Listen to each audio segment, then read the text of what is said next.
கடகராசி அப்படிங்கிறது வெறும் உணர்ச்சி மட்டும் கிடையாதுங்க. அது உணர்வுகளின் உலகமாக இருக்கக்கூடிய ராசி. ஆமாங்க, அன்பு, பாசம், நல்ல ஒரு பாதுகாப்பு, இந்த மூணையுமே வாழ்க்கையோட அடிப்படையாக கொண்டு வாழக்கூடியவங்களா இந்த கடகராசிக்காரங்க நீங்கள் தாங்க இருக்கீங்க. கடகராசிக்கு அதிபதி பாருங்க சந்திரன். சந்திரன் என்ன மாதிரி தினம் தினம் அவரோட நிலையை மாத்துறாரோ அதே மாதிரி தான் கடகராசிக்காரங்களோட மனமும் நிலை அப்படிங்கிறது தினம்தோறுமே கொஞ்சம் மாறுபட்டு காணப்படுது. அதனால தான் பாருங்க, இந்த கடகராசிக்காரங்க நீங்கள் ரொம்பவுமே சென்சிட்டிவான நபர்களாக இருக்கீங்க. யாராச்சும் ஏதாவது சொல்லிட்டா சீக்கிரம் வருத்தப்படுவீங்க, ஆனால் அதுக்கப்புறம் அதுலேருந்து தேறி வந்துடுவீங்க. எளிதில் காயப்படக்கூடியவங்களாகவும் நீங்கள் தாங்க இருக்கீங்க. ஆனாலும் அதே நேரத்தில் எல்லார் மேலேயுமே மிகுந்த ஒரு பாசம் உள்ளவங்களாக நீங்கள் இருக்கீங்க. குடும்பமாக இருந்தால் குடும்பத்தின் மீதும், நண்பர்களிடத்தில் இருக்கும்போது நண்பர்கள் மீதும் ஒரு பாதுகாப்பு கவசம் போல் நீங்கள் செயல்படுறீங்க அப்படின்னா இந்த ஒரு விஷயம் மிகையாகாதுங்க. ஏன்னா தான் மட்டும் முன்னேறினா போதாது, தான் கூட இருக்கிறவங்களும் முன்னேற்றணும் அப்படின்னு நினைக்கிற ராசியில் கடகராசி ஒன்று. இந்த கடக ராசி அப்படின்னு பார்க்கும்போது சந்திரன் ஆட்சிக்காரகனாக இருக்கிறார் இல்லையா, அதனால் பெரும்பாலும் உங்களோட வாழ்க்கையில் வரக்கூடிய மாற்றம் என்னவா இருக்குன்னு பார்த்தா, வாழ்க்கையில் உங்களுக்கு உணர்ச்சிகள் அதிகமாக இருக்கும். பெரும்பாலும் உங்கள் வீட்டு விசேஷம் மட்டும் இல்லாமல் உங்கள் சொந்தக்காரங்க வீட்டு விசேஷம் கூட நீங்கள் முன்னாடி நின்று நடத்துகிற மாதிரியான சூழல் தான் உங்கள் வாழ்க்கை அமையும். நீங்கள் சொன்னால் சரியாக இருக்கும் அப்படிங்கிறது எல்லாரும் நம்புவாங்கன்னு வச்சுக்கோங்களேன். குடும்பத்தை மையமாக வச்சு தான் உங்களோட எந்த ஒரு முடிவுமே இருக்கும். உங்களுக்கான ஒரு வாழ்க்கையிலே சந்தோஷமோ உங்களுக்கு என்ன பண்ணும் அப்படின்னு எப்போவுமே யோசிக்க மாட்டீங்க. தன்னோட குடும்பத்துக்கு என்ன வேணும், அவங்களுக்கு என்ன பண்ணும் அப்படிங்கிறத அவங்களோட தேவைகளை அவங்க சொல்கிறதுக்கு முன்னாடியே பூர்த்தி செய்ய வைக்கக்கூடிய தன்மை உங்களுக்கு அதிகமாக இருக்கும். நீங்களே நல்லா யோசிச்சு பாருங்கள். அவங்க குடும்பத்தில் இருக்கவங்க எதுவும் வந்து உங்கள்கிட்ட கேட்டிருக்க மாட்டாங்க, ஆனால் உங்களுக்காக தெரியும். அவங்க நினச்சி பார்க்காத நேரத்தில் நீங்கள் அதை வாங்கிட்டு போய் கொடுத்துருப்பீங்க. ரொம்பவுமே குடும்பத்தை சந்தோஷமாக வச்சுருப்பீங்க. மற்றவங்களுக்காக வந்து நீங்கள் உங்களையே மறந்துடுறீங்க. ஒரு முக்கியமான ஒரு விஷயம் அப்படின்னு பார்த்தா கடகராசிக்காரங்க உங்கள் வாழ்க்கையில் உயர்றது அப்படிங்கிறது உங்களுடைய மனநிலையை நீங்கள் கட்டுப்படுத்தும் போது தான் வரும். இந்த கடகராசிக்காரங்களுக்கு பலம் அப்படின்னு பார்த்தா எல்லோரு மேலேயுமே வச்சுருக்குறீங்க இல்லையா அளவில்லாத பாசம், அதுதாங்க. அதுக்கப்புறம் வந்து குடும்பத்தை காப்பாற்றுற மனசு, நல்ல நினைவாற்றல், மற்றவங்களோட துன்பத்தை கூட அவங்க சொல்கிறதுக்கு முன்னாடி அதை புரிஞ்சுக்குவீங்க பார்த்தீங்களா, அது கடகராசிக்காரங்கிட்டின்னு ஒரு முக்கியமான விஷயம் இருக்குது. அது ரொம்ப ரொம்ப பலம் அப்படின்னு சொல்லலாம். அதுதாங்க பொறுமை.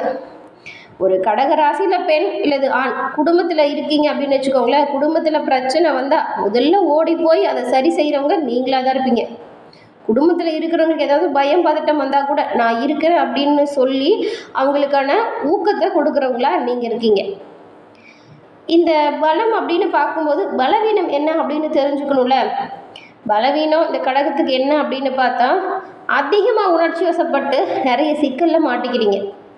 அதே போல் மற்றவங்களுக்கு நல்லது பண்ணும்போது கூட எளிதில் மனம் உடைஞ்சிடுறீங்க. அவங்க ஏதாவது சொல்லிட்டா உங்களால் தாங்கிக்கவே முடியாது. பெரும்பாலும் எல்லோருக்குமே மனசாட்சிக்கு கட்டுப்பட்ட உண்மையாக நடப்பீங்க. ஆனால் உங்களோட அன்புக்கு உண்மையாக இல்லை அப்படிங்கிற போது எளிதில் மனம் உடைஞ்சு போயிடுறீங்க. இன்னும் ரொம்ப முக்கியமான ஒரு விஷயம் அது என்னென்னா, நடந்து முடிஞ்ச பழைய விஷயத்தை திரும்ப திரும்ப யோசிச்சுக்கிட்டு மனசை போட்டு குழப்பிட்டு இருக்கீங்க. அந்த பழைய நினைவுகளை உங்களால் எப்பவுமே மறக்க முடியாது. இது ஒரு பலவீனம் அப்படின்னு கூட சொல்லலாம். நடந்து முடிஞ்சுது, இனி வரக்கூடிய நாட்களில் அந்த தப்போ பிரச்சனையோ வரக்கூடாது, நம்பினவங்க கைவிட்டு போனால் கூட அவங்கள நம்பக்கூடாது அப்படின்னு நீங்கள் புரிஞ்சுக்கணும். அதை விட்டுட்டு அதையே யோசிச்சுட்டு குழப்பிட்டு இருந்தால் மனசு உடலும் ரொம்பவுமே பிரச்சனைக்கு உள்ளாகும். அதே போல் மற்றவங்க கிட்ட பெரும்பாலும் நீங்கள் எதிர்பார்த்து ஏதாவது விஷயத்தை செய்கிறீங்கன்னு வச்சுக்கோங்களேன், அந்த எதிர்பார்ப்பை குறைச்சிக்கோங்க. இந்த பலவீனம் அப்படின்னு சொல்லும்போது இந்த 4 விஷயங்களுமே கடகத்துக்கிட்டே இருக்குது. இதனால் என்ன ஆகுன்னு பார்த்தா, நீங்கள் கடகராசி நல்லவங்க தான், நல்லவங்களாக இருந்தாலும் இந்த 4 விஷயத்தையும் நீங்கள் செயல்படுத்தும் போது பல துன்பம் வருதுங்க உங்கள் வாழ்க்கையில். வாழ்க்கையில் உயரணும் அப்படின்னு நீங்கள் நினச்சிங்கன்னா எல்லாரையும் முதல்ல நம்பாதீங்க. உங்கள் மனசை நீங்கள் கட்டுப்படுத்துங்க. பெரும்பாலும் இல்லை அப்படின்னு சொல்ல கற்றுக்கோங்க. உங்கள் கனவுக்கு நீங்கள் முக்கியம் கொடுங்க, உங்களோட வாழ்க்கைக்கு முக்கியத்துவம் தாங்க. அதிக பாசம் சில சமயத்தில் துன்பத்திற்கு வழிவகுத்துருது. அதனால் நீங்கள் ரொம்பவுமே உடஞ்சி போயிடுறீங்க. இந்த ஒரு விஷயத்தை மட்டும் சரியாக நீங்கள் பிளான் பண்ணிக்கோங்க, சரியாக மனசில் நிலை நிறுத்துங்க. உங்களுக்கு யார் நீங்கள் வாழ்க்கையில் முன்னேறணும் அப்படின்னு நினைக்கிறாங்களோ அவங்களுக்கு முக்கியத்துவம் தாங்க. கடகராசியில் இருக்கிற நீங்கள் அம்மன் வழிபாடு, சிவபெருமான் வழிபாடு, சந்திர பகவான் வழிபாடு, இந்த 3 வழிபாடையும் செய்யறதுனால சிறப்பான உயிரை பெறலாம். கிரக தோஷத்தால் ஏற்படக்கூடிய விளைவுகள் தீர சந்திர பகவான் வழிபாடு ரொம்ப ரொம்ப நல்லது. குறிப்பாக திங்கட்கிழமையில் விரதம் இருந்து சிவபெருமானை வழிபடுறதும், பௌர்ணமி தினத்தில் சிவபெருமானுக்கு பால் அபிஷேகம் செய்து வழிபடுறதும் வாழ்க்கையில் சிறப்பான உயர்வையும் நன்மையும் உங்களுக்கு நிச்சயமாக தரும். நிறைய பிரச்சனை இருக்குது, குழப்பம் இருக்குது, தீரவே இல்லை அப்படின்னு நினைக்கிறவங்க இந்த 2 வழிபாடையும் பண்ணுங்கள். நன்மை வெகு விரைவில் வரும். ஏழை எளியவங்களுக்கு முடிஞ்ச அளவுக்கு உங்களால் என்ன முடியுதோ அதை தானமாக கொடுங்க. அதுவுமே நல்ல பலன்களை ஏற்படுத்தும். உங்களுக்கு சிவபெருமான் ரொம்ப பிடிச்ச கடவுள் அப்படின்னா ஓம் நம சிவாயா போற்றி அப்படிங்கிற மந்திரத்தை மறக்காமல் 3 முறை சேனல் கமெண்ட் பாக்ஸ்லையும் பதிவு பண்ணுங்கள். இறைவனோட பரிபூர்ண அருளாலும் உங்களோட வாழ்க்கையில் நன்மை நிச்சயம் வரும். கடகராசிக்காரங்களுக்கு இந்த வார கிரக சூழல் எப்படி அமைஞ்சிருக்கு அப்படிங்கிறதையும், இந்த சூழலால் உங்கள் வாழ்க்கையில் வரக்கூடிய மாற்றங்கள் என்ன அப்படிங்கிறதையும் தான் இப்போ நம்ம விரிவாக இந்த பதிவில் பார்க்க போகிறோம். இந்த பதிவு நிச்சயமாக நீங்கள் பயன்பெறக்கூடிய வகையில் இருக்கும். ஸோ ஸ்கிப் பண்ணாமல் முழுமையாக பாருங்கள். நீங்கள் உங்கள் சுய ஜாதக கணிப்பை எளிய முறையில் கணிச்சுக்க விரும்புகிறீங்க அப்படின்னா டிஸ்கிரிப்ஷனில் பாருங்கள், ஜோதிடரோட நம்பர் கொடுத்துருக்கோம். நீங்கள் எங்கே இருந்தாலும் சரி அந்த நம்பருக்கு ஃபோன் பண்ணாலே போதும், எளிய முறையில் ஜாதக கணிப்பை தெரிஞ்சுக்கலாம். எதிர்காலத்தை பற்றி நீங்கள் இப்போ முழுசாக தெரிஞ்சுக்கலாம். கடகராசி அப்படின்னு பார்க்கும்போது புனர்பூசம் 4ஆம் பாதம், அதுக்கப்புறம் பூசம், அதுக்கப்புறம் ஆயில்யம், இந்த 3 நட்சத்திரங்களும் இருக்குது. கிரக நிலை அப்படின்னு பார்க்கும்போது ராசியில் பாருங்கள் சூரியன் வராரு, கூடவே குருவும் இருக்கார். அடுத்து தனவாக்கு குடும்பஸ்தானம், அங்கே சந்திரன் கேதுவும், அஷ்டமஸ்தானத்தில் ராகுவும், பாக்கியஸ்தானத்தில் பாருங்கள் சனி வராரு, லாபஸ்தானத்தில் செவ்வாயும், அயனசைன போகஸ்தானத்தில் புதனும் வராங்க. இந்த ஒரு கிரக நிலைகளை பொறுத்த வரைக்கும் இந்த வாரம் நீங்கள் நினச்ச பெரும்பாலான காரியம் அனுகூலமான பயனையும் நீங்கள் நினச்சது போலவே சிறப்பாகவும் நடக்கிறதுக்கு நிறையவே வாய்ப்பு இருக்குது. புத்தி தெளிவு வருங்க, உடல் ஆரோக்கியம் சிறப்பாக இருக்கும், மனசில் தன்னம்பிக்கையோ தைரியமோ அதிகரித்து காணப்படும், மனக்குழப்பம் தீரும். நிறைய குழப்பத்திலே இருந்திருப்பீங்களா கடந்த காலத்தில், அது எல்லாமே தீரக்கூடிய சூழல் தான் இப்போ அமைஞ்சிருக்கு. பணவரவு பொறுத்த வரைக்கும் இப்போ உங்களுக்கு சீராக நல்ல ஒரு உயர்வுக்கு வரக்கூடிய நிலையில் தான் இருக்குது. பணவரவு அதிகரிக்கும். தொழில் வியாபாரம் செய்கிற உங்களுக்குமே ரொம்ப நாளாக இருந்து வந்த பிரச்சனை படிப்படியாக குறையும். பிரச்சனையிலேருந்து நிரந்தர தீர்வு பெற்று இப்போ தான் நீங்கள் நிம்மதி பெருமூச்சு விடக்கூடிய காலமாக அமைஞ்சிருக்கு. இந்த வாரம் பிளான் பண்ணி நீங்கள் எந்த ஒரு விஷயத்தையும் பண்ணி பாருங்கள், நிச்சயமாக நல்ல பலனெல்லாம் நீங்கள் பெற முடியும். அரசு மூலம் ஏதாவது காரியம் நடக்கணும், அது நிலுவையில் இருக்குது அப்படின்னா இந்த வாரம் அது இன்னுமே கொஞ்சம் தொய்வு நிலையை தான் தரும். அதனால் கவனம் அதில் செலுத்துறதை விட்டுட்டு நீங்கள் வேறு வேலையில், இப்போ தொழில் வியாபாரம்லாம் நல்லா நடக்குன்னு சொல்லல, அதில் முழுசாக கவனம் செலுத்துங்க. உத்தியோகத்தில் இருக்கிறவங்களுக்கு வேலையை சிறப்பாக செய்கிறதுனால பதவி உயர்வு கூட பெறுவீங்க. அதுக்கப்புறம் பாருங்கள், உங்கள் அலுவலகத்தில் உங்கள் மேலே நல்ல ஒரு மதிப்பு, மரியாதை, அந்தஸ்து உயர்வு இது எல்லாமே கிடைக்கிறதுக்கு நிறைய வாய்ப்பு இருக்குது.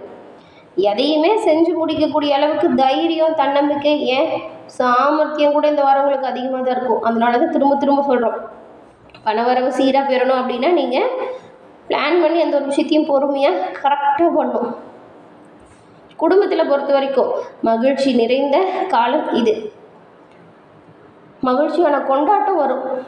பெரியவங்க மூலம் காரியங்கள் அனுகூலமான வாய்ப்பு ஏற்படுத்துது. உங்கள் அப்பா வழியும் அம்மா வழியும் கூட உங்களுக்கு பக்கபலமான காரியம் நிறைய குழம்பிட்டு இருக்கிற சூழல் மாறும்.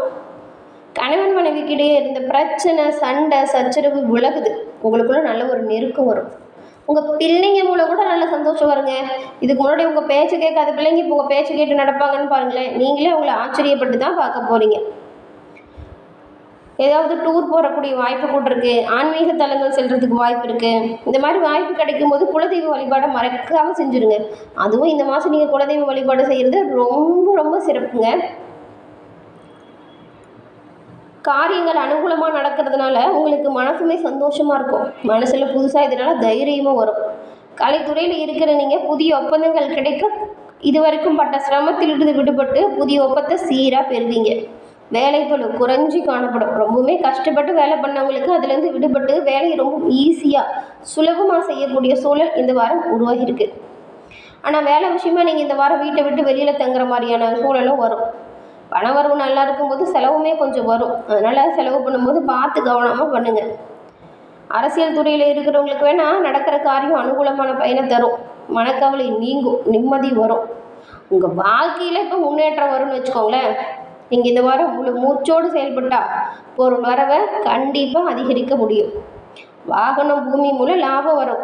மாணவர்களுக்கு மனசில் இருந்த வீண் பயம் நீங்குது. கல்வியில் வெற்றி பெற நீங்கள் இப்போ பாடுபட்டால் கண்டிப்பாக நன்மையை பெறலாம். அது அற்புதமான சூழல் இந்த கடகராசிக்கு அமைஞ்சிருக்கு. பெரும்பாலும் இந்த பூசம் அதுக்கப்புறம் பாருங்கள் ஆயில்யம், இந்த 3 நட்சத்திரக்காரங்களுமே இந்த வாரம் அருகில் இருக்கக்கூடிய அம்மன் ஆலயத்துக்கு போய் 11 முறை ஆலயத்தை வலம் வந்து நெய் தீபம் போட்டு வழிபட்டுட்டு வாங்க.